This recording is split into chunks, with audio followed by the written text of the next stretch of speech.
The call came in during a rare moment of quiet at our forward operating base in Afghanistan.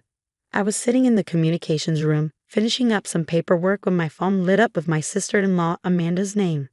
"Hey, soldier girl," she chirped, her voice dripping with fake sweetness. "Just wanted to let you know I found the perfect house. Thanks for helping me buy it." My stomach dropped. "What are you talking about, Amanda?" "Oh, don't play dumb. I used your savings, all of it. You're never home anyway, always running off to play soldier. That money was just sitting there doing nothing." My name is Captain Sarah Mitchell, and at 32, I'd spent the last decade serving in the Army's intelligence unit. While my brother James had married Amanda 3 years ago, I'd been deployed twice, missing their wedding and most family gatherings. Now, sitting thousands of miles from home, I was listening to her casually announce she'd stolen my life savings. "That money was for my mother's medical treatments," I said, keeping my voice steady despite the rage building inside me. The $380,000 I'd saved through combat pay, bonuses, and careful investing was meant to help Mom fight her stage 3 cancer. Amanda laughed. "Please, Aunt Marie is doing fine. My new house, though, it's gorgeous. 4 bedrooms, a pool, everything I deserve. James agrees it's perfect for starting our family." I doubted my brother knew anything about this. James was a kind soul, always trying to see the best in everyone, especially his wife. That's why I'd never told him about Amanda's previous attempts to access my accounts or her snide comments about my service. "The military has strict protocols about financial fraud, Amanda," I warned, already pulling up my banking app. "You might want to rethink this." "Fraud?" she scoffed.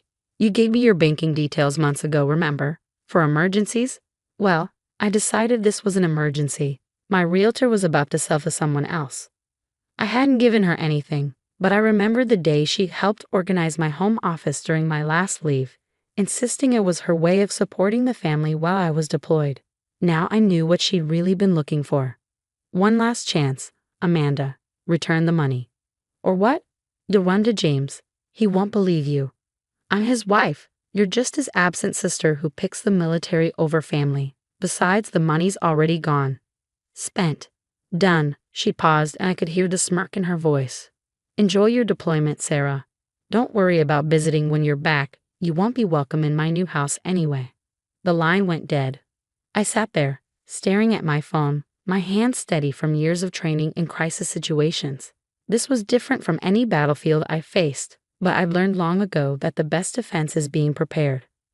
I opened my laptop and logged into my secure military email. 3 months ago, when I'd noticed some suspicious attempts to access my accounts, I quietly filed a report with the Military Intelligence Financial Crimes Unit. They helped me set up silent alerts and tracking protocols on all my accounts. Standard procedure for deployed service members at risk of financial fraud. Every transaction Amanda had made was already flagged, documented, and being monitored. Each login attempt, every transfer, all traced back to her IP address. She thought she was stealing from a naive soldier too busy serving her country to notice. Instead, she just triggered an investigation that would involve not just military intelligence, but federal banking authorities. I picked up my secure line and dialed a familiar number. "Colonel Richards, remember that financial situation we discussed? It just escalated." The colonel's voice was grim. "How bad, Captain?" "My sister-in-law emptied my accounts. $380,000, sir. Money meant for my mother's cancer treatments. The money we were monitoring after those suspicious access attempts." "Yes, sir. She just called to brag about using it to buy a house." There was a pause, then a low whistle. "She actually called to confess." "While you're deployed?" "That's a special kind of stupid, Captain. She thinks being my brother's wife protects her. That family ties mean I won't pursue this." "She clearly doesn't know you very well," the colonel said, "or understand what happens when someone commits fraud against a deployed service member. I'm activating the investigation protocol now. Do you want to inform your brother, or should we handle it through official channels?" I thought about James, about how this would hurt him. But I also thought about our mother, fighting cancer while Amanda spent money meant for her treatment. "Official channels, sir. She needs to learn there are consequences." "Copy that. We'll coordinate with domestic authorities. Captain, your mother's treatment won't be delayed. The Army takes care of its own." After hanging up, I sat back in my chair, feeling the weight of what was coming. Amanda thought she'd won, that her new house was secure. She had no idea she'd just triggered an investigation that would uncover every financial decision she'd ever made. I opened my laptop again, this time to write an email to James. He deserved to hear it from me, even if I couldn't tell him everything yet. Dear James, something's happened involving Amanda and my savings. Military authorities will be reaching out. I'm sorry you're going to be caught in the middle of this, but some choices can't be undone. I love you, brother. Sarah. As I hit send, my phone buzzed with a text from Amanda. She'd sent a photo of herself standing in front of a large house, champagne glass in hand. Thanks for your service, sis. I saved the photo. More evidence for the investigation. Then I turned back to my military duties, letting the wheels of justice begin turning. Amanda thought she was celebrating a victory, but she just started a war she couldn't win. Looking at the mountain range outside our base, I remembered something our drill sergeant used to say. The best revenge isn't serving it hot or cold. It's letting the system you serve deliver it for you. Amanda was about to learn exactly what that meant. 2 weeks after Amanda's call, the investigation moved faster than even I expected. Colonel Richards kept me updated through secure channels, each report revealing more of Amanda's deception. Captain, you might want to sit down for this, he said during our weekly briefing. The Financial Crimes Unit didn't just find the theft of your savings. They uncovered a pattern. I leaned back in my chair, the desert heat seeping through the command center walls. What kind of pattern, sir? Your sister-in-law has been planning this for months. She created fake email accounts pretending to be you, attempted to access your military benefits, and even tried to redirect your combat pay. The house purchase was just the final move. The revelation hit me harder than any IED blast. Amanda hadn't just stolen my money on impulse. She orchestrated a calculated scheme while playing the devoted sister-in-law. There's more, the colonel continued. The house she bought, she didn't just use your money. She forged your signature as a co-owner, probably thinking it would protect her if she got caught. Instead, she committed mortgage fraud. I closed my eyes, thinking of James. My brother's world was about to shatter, and I couldn't even be there to help him through it. The FBI has been notified, Colonel Richards added. They're coordinating with our Financial Crimes Unit. Captain, they're moving in tomorrow. Back in my quarters that night, I received an email from our family lawyer, Michael Sullivan. He'd been handling our mother's medical arrangements and had discovered something disturbing. Sarah, I don't know if you're aware, but someone attempted to access your mother's medical trust fund last week. The request was denied, but it came from Amanda's email address.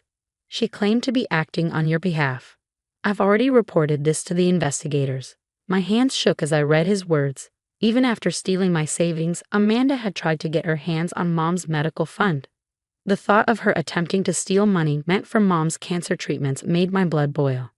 The next morning, I received a series of frantic texts from James. Sarah, what's happening? FBI agents just took Amanda from our house. They're saying something about fraud and theft from a service member. This has to be a mistake. Amanda said you gave her permission. Please call me. Before I could respond, another message came through, this time from Amanda's phone. You vindictive bitch. You really called the feds on family? James will never forgive you for this. I hope you're happy in your precious army while you destroy our lives. I forwarded her message to Colonel Richards. More evidence for the case. Then I called James through a secure line. His voice was rough, like he'd been crying. Sarah. Please tell me this isn't what it looks like. I wish I could, James, but Amanda stole my savings, money meant for Mom's treatment. She didn't just take it, she planned it for months. She said you gave her permission, he whispered. Said you wanted to help us start a family. James, I'm sending you something. The investigators cleared me to share it. I forwarded him the file Colonel Richards had prepared. Screenshots of Amanda's fake emails, records of her failed attempts to access my military benefits, and finally, the recording of her call to me, bragging about stealing my money. The silence on his end was deafening. There's something else, I said gently. She tried to access Mom's medical trust fund last week. His sharp intake of breath told me everything. James had always defended Amanda, always believed the best of her. That faith was crumbling in real time. Mom's treatment money, but she knew she visited Mom in the hospital last month. She saw how sick. His voice broke. I'm so sorry, James. I never wanted you to get hurt in this. Don't apologize, he said firmly. You're not the one who needs to be sorry. I can't believe I didn't see it. All those times she asked about your finances, insisted on organizing your papers. God, Sarah, I was so blind. The pain in his voice cut deep. James had always been my protector when we were kids, standing up to bullies, cheering me on when I joined the military. Now I was protecting him, even if it meant breaking his heart with the truth. The FBI agent said this is serious, he continued. Something about special protections for deployed service members. The Military Extraterritorial Jurisdiction Act, I explained. It makes crimes against deployed service members a federal offense. The penalties are severe. Good, James said, surprising me. She needs to face consequences. But Sarah, what about Mom's treatments? The Army's taking care of it. Colonel Richards fast-tracked assistance through the Military Family Support Program. Mom won't miss any treatments. He was quiet for a moment. You know what Mom said when I told her what happened? She said, your sister fights for others every day. It's about time someone fought for her. Tears pricked my eyes. Even facing cancer, our mother's main concern was her children. The house is in your name too, James added. Amanda forged documents to make you co-owner. The FBI agent said that actually works in our favor. You can claim it as restitution. I hadn't known that detail yet. Amanda's attempt to cover her tracks had backfired spectacularly. Keep the house, James, I said. Sell it, use the money for Mom's additional expenses. I don't want anything from Amanda except justice.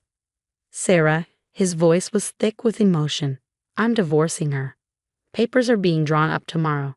I don't care what happens in court. I'm testifying against her. Family doesn't steal from family. After we hung up, I sat watching the sunset over the mountains of Afghanistan. Amanda had thought my deployment meant I was powerless. That distance would prevent me from stopping her. Instead, she learned a hard lesson about the long arm of military justice. My phone buzzed with an update from Colonel Richards. Suspect in custody. Initial charges: fraud against a service member, mortgage fraud, attempted medical trust fund theft. She's looking at serious federal time, Captain. Turns out your sister-in-law picked the wrong soldier to steal from. I smiled, remembering all the times Amanda had dismissed my military service, called it playing soldier. Now that same service had brought her house of cards crumbling down. The next phase would be challenging: court proceedings, testimony, the formal dismantling of Amanda's scheme. But for now I had a job to do, a country to serve, and the satisfaction of knowing that sometimes justice wears combat boots. 6 months after Amanda's arrest, I stood in my dress uniform at the federal courthouse, ready to testify. The military had arranged special leave for me to attend the proceedings, understanding the importance of seeing this through. Amanda sat at the defendant's table, her designer clothes replaced by modest business attire, her once confident smirk now a nervous frown. When she saw me enter, she quickly looked away. This wasn't the reunion she'd imagined when she'd sent that champagne selfie from my stolen house. The evidence against her was overwhelming. The prosecution presented a detailed timeline: her systematic attempts to access my accounts, the forged documents, the fake emails, and finally, the recorded phone call where she bragged about stealing from a deployed service member. But it was the attempted theft from Mom's medical trust that seemed to hit the jury hardest. Even Amanda's lawyer winced when they played her recorded call to the hospital, impersonating me to try accessing those funds. When it was my turn to testify, I spoke clearly and professionally, just as I'd been trained. I described discovering the theft while deployed, the impact it could have had on Mom's cancer treatments, and the systematic way Amanda had planned everything. And how did this affect your military duties, Captain Mitchell? The prosecutor asked. As an intelligence officer, my focus needs to be absolute. Instead, I had to worry about my mother's medical care being compromised and my family's stability being threatened. But my unit supported me and we prevented any operational impact. Amanda's lawyer tried to paint it as a family misunderstanding, claiming she planned to return the money. The prosecutor simply played her phone call again. The money's already gone. Spent. Done. The jury took less than 2 hours to reach a verdict. Guilty on all counts. At the sentencing hearing a week later, the judge didn't hold back. Mrs. Mitchell, he addressed Amanda, you didn't just commit fraud. You deliberately targeted a service member defending our country, attempted to steal from a cancer patient's medical fund, and showed no remorse until faced with consequences. This court sentences you to 7 years in federal prison, full restitution of all stolen funds, and additional fines under the Military Extraterritorial Jurisdiction Act.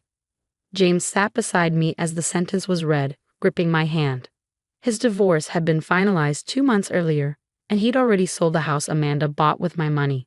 The proceeds were helping with Mom's additional medical expenses. The house she was so proud of ended up helping Mom after all, he whispered, just not the way she planned. As federal marshals led Amanda away, she turned to look at us one last time. The arrogance was gone, replaced by something that might have been regret. Too little, too late. Outside the courthouse, Colonel Richards was waiting. He'd flown in to represent the unit's interests in the case. Well done, Captain, he said, saluting. The Army takes care of its own. Your mother's full treatment costs have been covered through our emergency family support program, and your restored savings are already back in your account. I returned his salute, grateful for the military family that had supported me through everything. Thank you, sir, for everything. The best news came 3 months later. Mom's doctors declared her cancer in remission. At her celebration dinner, she raised a toast that brought tears to my eyes. To my daughter, who fights battles both far and near, and to the real meaning of family, not those who take, but those who protect. James hosted the dinner in his new apartment, much smaller than Amanda's dream house, but filled with actual love and support. He'd started volunteering at the local Veterans Center, saying he wanted to give back to the military community that had helped expose the truth. My unit welcomed me back with knowing smiles and quiet respect. The story had spread, not of Amanda's betrayal, but of how military justice had protected one of their own. New protocols were implemented to better monitor deployed service members' accounts, with our case cited as the reason. A year after Amanda's sentencing, I received a letter from her. I almost didn't read it, but James encouraged me to get closure. Dear Sarah, she wrote, I had a lot of time to think about what I did. I was so focused on having the perfect life, the perfect house, that I became the worst version of myself. I don't expect forgiveness, but I want you to know I regret not appreciating the real treasure I had, being part of your family. I'm sorry. I filed the letter away without responding. Some bridges, once burned, shouldn't be rebuilt. Mom's recovery continued strengthening, and she eventually felt well enough to visit me on base during family day. Watching her beam with pride as my commanding officer praised my handling of the case, I realized something profound. Amanda's betrayal hadn't weakened our family, it had revealed its true strength. James found love again, this time with a military nurse who understood the value of service and family. At their small wedding, he asked me to be his best sister. During the reception, Mom pulled me aside, her eyes bright with happy tears. You know, Sarah, she said, sometimes the worst betrayals lead us to our greatest blessings. Look at us now, stronger, closer, and wiser. Looking around at my real family, biological and military, I couldn't help but agree. Amanda had tried to steal my savings, but she failed to understand that true wealth isn't in bank accounts or dream houses. It's in the bonds that hold us together, the principles we stand for, and the love that no act of betrayal can diminish. That's a lesson worth more than all the money in the world.